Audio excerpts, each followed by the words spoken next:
விஜய் பிரபாகர் வந்து நேத்து வந்து ஓடு ஓடுன்னு அதாவது மரியாதை இல்லாம பேசிட்டாரு. முதல்வர் எப்படி பாக்குறீங்க? நம்ம கண்முன்னாடி பார்த்துட்டு இருக்கோம். டிஎம்கேல இருக்கிற எம்எல்ஏக்கள் பேசுகிறாங்க. அவங்கள சூழ்நிலையை பார்த்துட்டு இருக்கோம். வருங்காலங்களில் நிறைய பேர் இந்த மாதிரி சொல்லிட்டே இருப்பாங்க. பட் நம்ம தலைவர் அவர்கள் எப்பவும் சொல்கிற மாதிரி தான், டாக் லெஸ் டூ மோர்ம்பாரு. மக்கள் இது மக்களுக்கான மக்களாட்சி. இங்கே மக்களுக்கு என்ன சேவைகள் செய்ய முடியும், என்ன சர்வீஸ் கொடுக்க முடியும், எந்த விதமாக ரிஃபார்ம் பண்ண முடியுங்கிறத மட்டும் யோசித்து அதுக்கு தகுந்த மாதிரி ட்ராவல் பண்ணிட்டு இருக்கோம். பேசிக்கொண்டே இருக்கட்டும், நம்ம மக்களுக்கான செயல் செய்து கொண்டே இருப்போம். முன்னாள் முதல்வர் மு க ஸ்டாலின் வந்து என்ன சொல்லியிருக்காருன்னா, முதல்வர் வந்து தனிமைப்படுத்திருக்காரு இந்த மாதிரி குற்றச்சாட்டு. அது இல்லாம இன்னொரு சமூக வலைதளம் அது அவரை பற்றி அவர் சொல்லிக்காரு. ஜனநாயகம் படம் ஓடாதனால தான் முடங்கி அடிக்கிறார் அந்த மாதிரி சொல்றாங்க சமூக வலைதளம். எங்கள் தலைவர் முதலமைச்சர் அவர்கள் எந்த காலத்தும் முடங்கி போகிறதில்ல. பல ஆண்டு காலமாக பல பிரச்சனை வரும்போதெல்லாம் 5 ஆண்டுகளுக்கு முன்னாடியே படம் ரிலீஸ் ஆகும் நிறைய பிரச்சனை வந்திருக்கும். உங்களுக்கு எல்லாம் தெரிஞ்சிருக்கும். இதெல்லாம் ஹிஸ்ட்ரி தான். ஒவ்வொரு காலகட்டங்களையும் நம்ம எல்லாம் பார்த்துட்டே இருக்கோம்.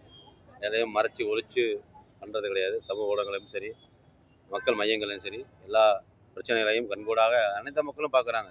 இன்றைக்கி மீடியாவோட ஸ்ட்ரென்த்து, இன்றைக்கி சோசியல் மீடியாவோட ஸ்ட்ரென்த்தெல்லாம் வந்து அனைத்து மக்களுக்கும் எல்லா விஷயமும் தெரியுது. சட்டமன்றத்தில் நடக்குது, என்ன போயிட்டுருக்குங்கிறதையும் மக்கள் கவனிக்கிறார்கள். அதே போல் யாரும் ஒளிந்து இங்கு ஓடி விழவில்லை. எல்லாரும் மக்களுக்கான பணிகளையும், மக்களுக்கு என்ன வேலை, என்ன ஒர்க் பண்ணணும், எப்படி செய்யணும், பட்ஜெட் செஷன் கூட 5 ஆரம்பிக்குது. அதுக்கு என்னென்ன திட்டங்களை கொடுக்கணும், அந்த திட்டங்கள் எப்படி மக்களுக்கு முறையாக போய் சேர வேண்டும், ஒவ்வொன்றையும் ஒவ்வொரு துறைகளிலும் சார்ந்த ஒவ்வொரு அமைச்சர்களும் எல்லா அமைச்சர்களும் ஒருமித்த கருத்தாக முதலமைச்சருக்கு கொடுத்துருக்கோம். அவரும் கோரிக்கைகளை ஏற்று ஒவ்வொன்றையும் ஒர்க் பண்ணிட்டு இருக்காரு. ஒர்க் பண்ணிக்கிட்டே இருக்கோம். செயல்முறைகளை கண்கூடாக பார்க்க முடியும் வருங்காலம். தவிர்க்க முடியாத தம்ப்நெயில்ஸ், கலக்கலான கண்டென்ட்ஸ், சினிமாவும் சீரியஸ் பிரச்சனைகளும், பல வருடங்கள் இடைவெளிக்கு பிறகு இந்த படத்துல ஒரு கலகலப்பும் கைகலப்பும், me too love you thank you அவருக்கு அந்த மாஸ் ஏத்துறது இல்ல போயிட்டே தான் இருக்காரே தவிர பிரேக்கே இல்லாமல் பிரேக்கிங் நியூஸ் சொல்லும் தந்தி டிவி ஆப்.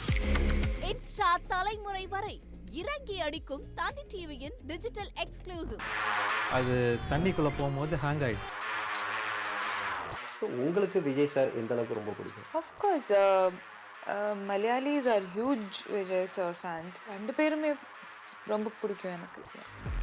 தந்தி டிவி ஆப்பை இலவசமா டவுன்லோட் செய்யுங்க. ஃபாலோ பண்ணுங்க, சப்ஸ்கிரைப் பண்ணுங்க, என்ஜாய் பண்ணுங்க.